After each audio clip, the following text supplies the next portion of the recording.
The Trump administration is keen to downplay America's not-so-subtle shift into authoritarianism. I encourage you to watch. We call it the Hate America rally that will happen Saturday. Let's see who shows up for that. I bet you see pro-Hamas supporters. I bet you see Antifa types. I bet you see the Marxists in full display, the people who don't want to stand and defend the foundational truths of this republic. And we do.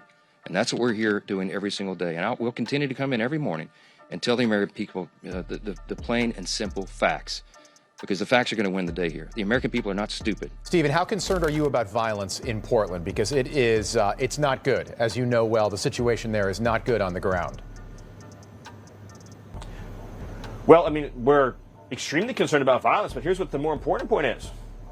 We're the federal government. We are not going to tolerate a lawless insurrection. We are not going to tolerate domestic terrorism. And we are going after the Antifa rioters, the insurrectionists, the violent assaulters. And we are not only going after them, we are going after their network. We are going after their funders. Every time we make an arrest, we are initiating an investigation into the entire domestic terrorist network.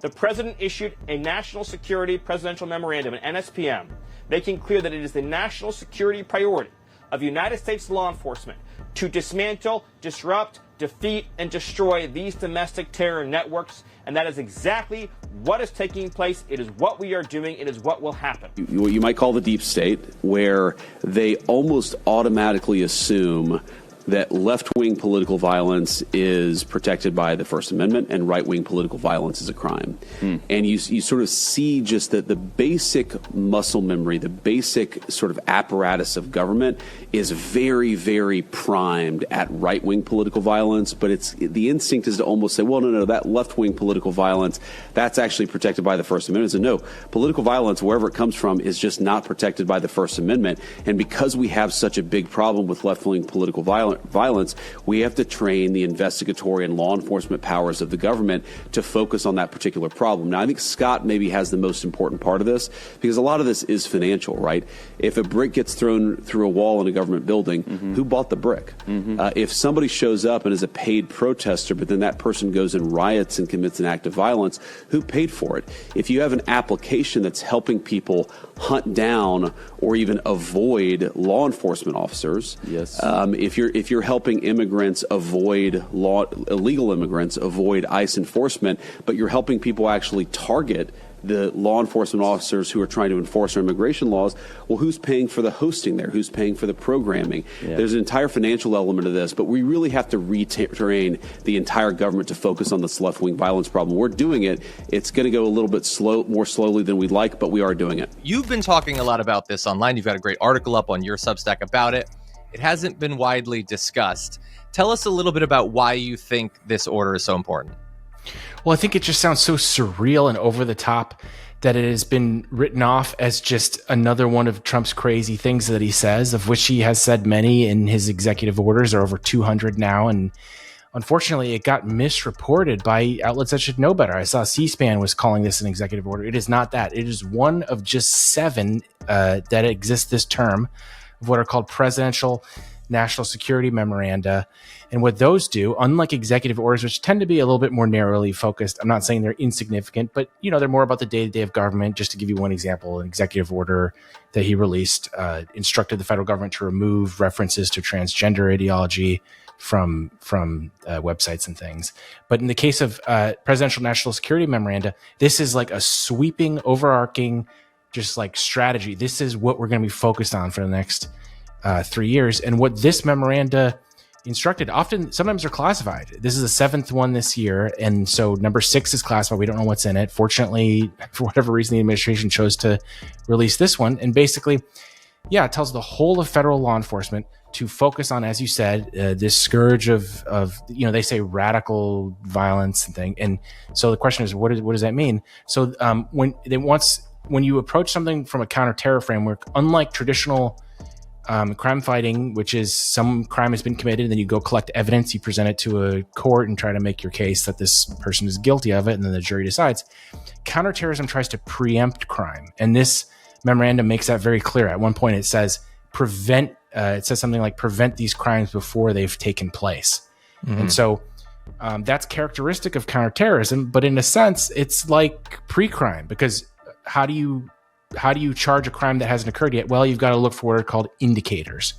And this memorandum, I encourage people to go and actually look at the document, because so much what I'm saying here is directly quoted from it. I know it sounds crazy, but I'm not paraphrasing. It lists what the administration considers indicators of forthcoming political violence, like, for example, the gruesome murder of conservative commentator Charlie Kirk. It says, here are the list of these indicators.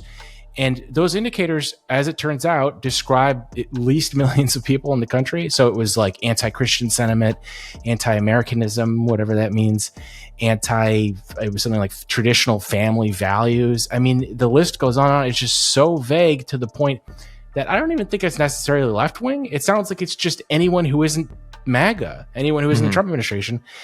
And at the signing of this last week, I think it was Thursday, in the Oval Office, where there were a bunch of top officials, Trump's Homeland Security advisor, Stephen Miller, was there.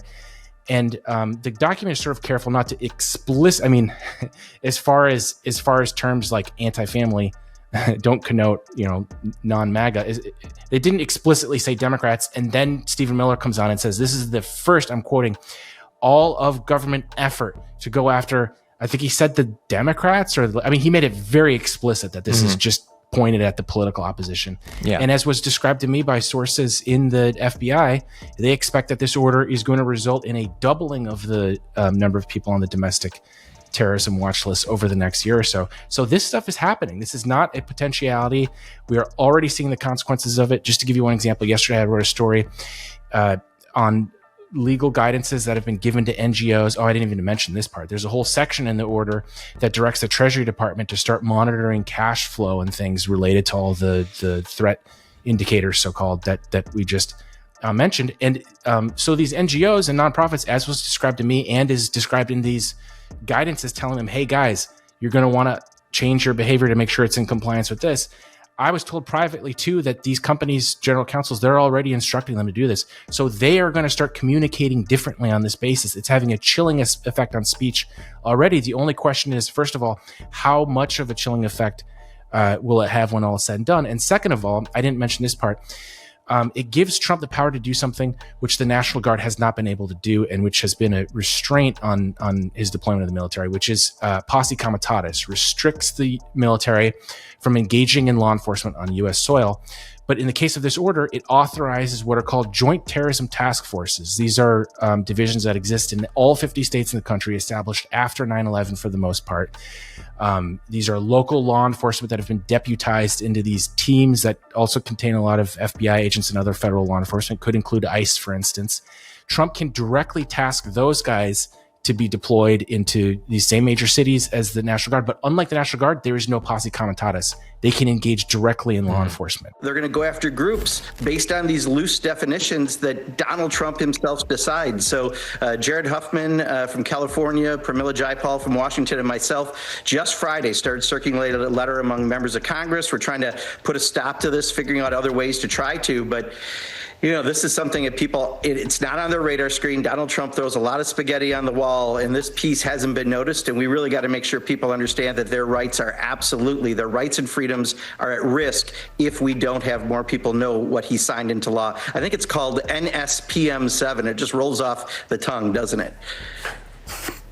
No, you're exactly right. And I don't think enough people have talked about it on air, in the paper, and I hope more people do. National Security Presidential Memorandum 7, or NSPM 7, marks a terrifying and largely unpublicized shift in Donald Trump's efforts to criminalize dissent. The trajectory leading to NSPM 7 didn't emerge in just like some vacuum. In recent years, advocacy for Palestinian human rights has been increasingly smeared as terrorism or material support for terrorism. Students and professors and community organizers calling for a ceasefire or criticizing Israeli policy have faced investigations, job loss, donor blacklists, and even congressional inquiries. What began as the stigmatizing of pro-Palestinian voices has metastasized into a situation where all left-leaning or dissenting political expression can be cast as some sort of grave security threat. The Patriot Act paved the way for mass surveillance of U.S. citizens, and now NSPM 7 fully criminalized dissent of thought as well as action.